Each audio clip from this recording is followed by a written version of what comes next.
I'm going to ask you now about how your cancer came about, because several years after your wife was diagnosed, you had the experience of being diagnosed with a stomach or gastric cancer. What happened? Sadly, it's a very sorry tale to tell, in that where my wife had excellent care in her breast cancer care, mine sadly fell, to quote an independent observer, fell way below the standards we expect of our service. I had for some time been suffering from vomiting, and when I say vomiting I mean projectile, violent vomiting. And so I went to see my GP. In July of 2009 I was sent for an ultrascan, nothing was found. The vomiting carried and continued. So I went back to my GP, and in September of 2009 my GP referred me to the gastroenterology unit at King's College Hospital. What is significant about that is we didn't know at the time, but found out some 3 years later, that on the doctor's notes, when she referred me to King's College Hospital, she actually wrote in her notes, plan to refer for endoscopy. However, she did not include that in the referral letter. There was then a further delay for some reason. I did not get an appointment with King's College Hospital, and my GP had to chase that up. After about 2 to 3 months later, I finally got an appointment with King's College Hospital, and I think I had a hyperlacta test. I may be corrected on that one, which to my memory was negative, but I understand was positive originally, and I took antibiotics which cleared it up. So by the time I got to see the consultant gastroenterologist at King's College Hospital, and again I mention no names, everything had all cleared up. The interesting thing about seeing the gastroenterologist was he introduced himself as, I am the world's leading experts on stomachs, and what I don't know about stomachs isn't worth knowing. Because of the way, perhaps it was me that explained my symptoms, is he put it down to the fact that I was overindulging, that I'd been overeating. He based it solely on the fact that, like millions of others, I went out to the Harvester every now and again, had a 3-course meal, but in the middle of the night, or maybe afterwards, I would vomit. By this time I was on omeprazoles. My GP had already put me on omeprazoles, and Dr. No names mentioned, continued omeprazoles. One of the fascinating things with the consultant gastroenterologist, the last thing I said to him was, cold water irritates my stomach. The vomiting continued, it got worse. I continued to see my GP on 3-month medication reviews. At one time, because the omeprazoles were not working, I was put on Lanzaprols. Lanzaprazole, yeah. Lanzaprozoles, yeah. To settle the stomach out. They didn't work either. So I was advised by my GP to stop taking them. 3 days after I stopped taking them, I had half a glass of cold water. The next thing, my wife found me collapsed in the downstairs toilet with my head down the toilet, projectile vomiting, etc., etc. By this time I'd also lost about 2.5, 3 stone in weight. For the very first time in my life, and this was absolutely for me personally very frightening, an ambulance was called. I'd never been in an ambulance as an emergency patient in my 65 years. I'd been in as a police officer, obviously, but not as an emergency patient. It frightened the life out of me.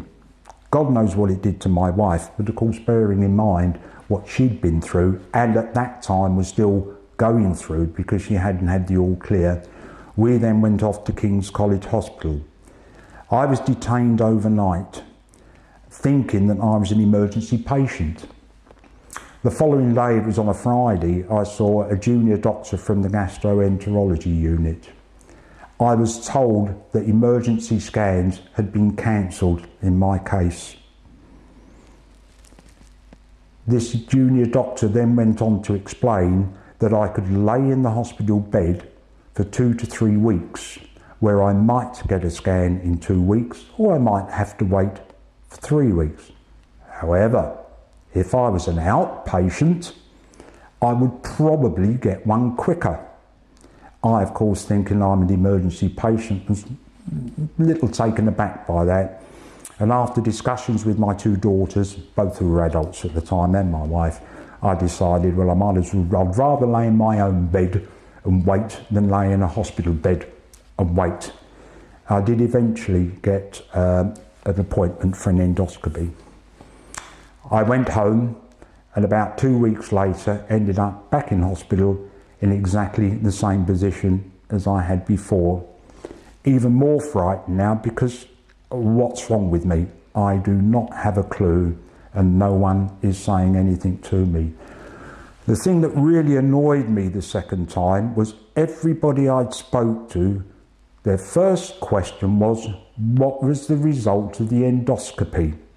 I had this from the nurse, from the doctors, and even medical students. I was quite happy for medical students to come in and have a chat, pass the time, and hope that they learned something anyway. But of course I couldn't give them the answer because I didn't have one. I then came up against another consultant, gastroenterologist, but her words were, Mr. Stewart, I don't know what's wrong with you, but I'm not going to stop until I find out. On the 3rd or 4th day that I was in hospital on this occasion, I had an endoscopy.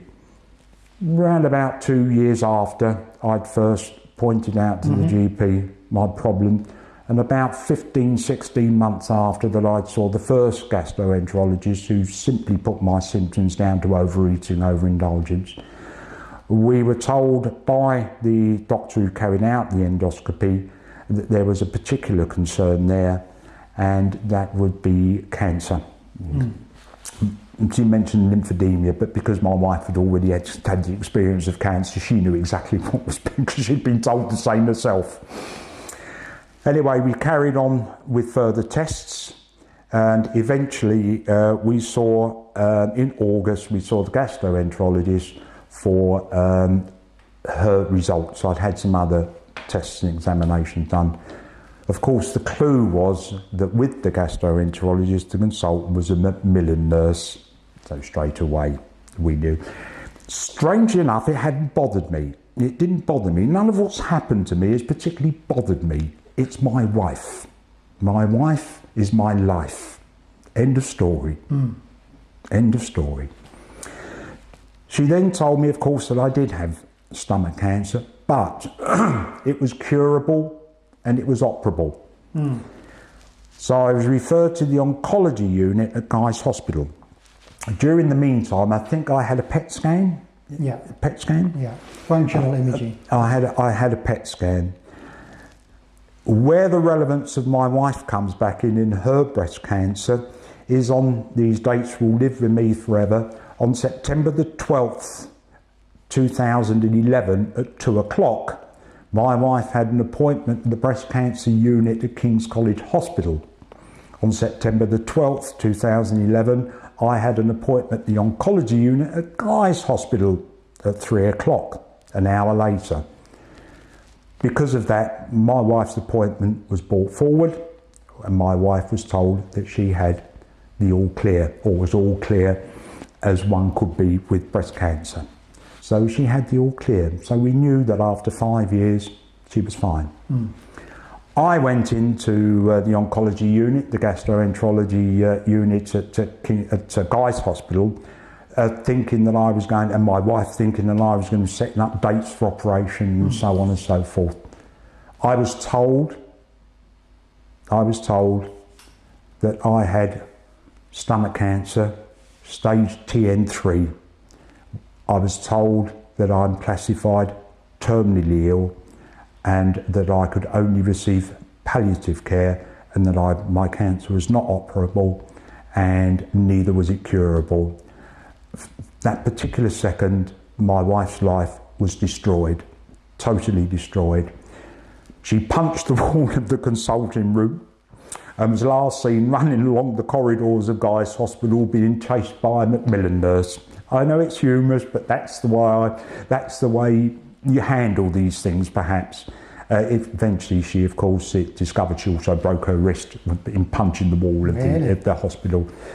But from that moment forward, I think it's fair to say our lives were destroyed, but my wife's life was particularly destroyed. That's So the only way it I can sat describe very it. hard on her that you had been diagnosed and she had really done well herself. Well, this is why I said earlier, the relevance of where my wife came in is extremely relevant to where we are today. I understand. Is because that, yes, we'd guessed something was wrong. We guessed I was ill, but we didn't know at that point. We understood I was going to be made better. Yeah. But once she was told no, her life was destroyed. Well, you'd had all those symptoms, the vomiting and the weight loss, that had gone on for a long time. Only, I think, when the second gastroenterologist saw you, did they say, I'm going to make sure we discover what's wrong. Absolutely. And that, of course, is all part of what destroyed my wife. She clearly feels that we were really let down. I'm sorry to tell, because I come from an era, and this is what particularly annoys me, Dr. Mitchell, I come from an age when the National Health Service didn't even exist when I was born. Yeah. And I also come through an era where you believed what doctors tell you. You know, as I'm sure I'm an older person, I'm sure you've come up against this before. If the doctor says jump up in the air, well, you jumped. Sure. You did that. But there is no doubt here that even from the independent surveys that we've already done, the things are the main comment. Many comments similar, but the main comment is standards fell well below accepted standards in my case. And I totally hear what you're saying, and that's not an acceptable place to be personally. But as a lesson, when we're watching this, perhaps other healthcare providers or other organisations are watching this, would there be anything simple in your story that could be corrected for the future? Yes, it was because of my age at the time. When I first went in, I was 65. Anyway, because of my age, things like an endoscopy and other examinations should have been done. It simply shouldn't have been left to a high pylori spasm, whatever it is. But because of my age, and the key word throughout all of this, and always has been, endoscopy. You wanted that definitive investigation, and it was delayed significantly. The GP referred it, put it in the notes in 2009. The consultant gynaecologist, I have to say, has already written an apology to us for perhaps his patronising behaviour, i.e. I'm the world's leading expert, etc. This is the first gastroenterologist? This is the first gastroenterologist. And as I say, the independent review, my wife took all this. I really wasn't interested, but my wife took it up with PALS, with King's College Hospital, the independent patient advisor liaison service, who they called in to have a look at my record, simply said an endoscopy and other tests, but obviously the endoscopy, because again, when I went into hospital in June, the second time as an emergency patient, that was the continual question I was asked by everybody: what was the result of the endoscopy?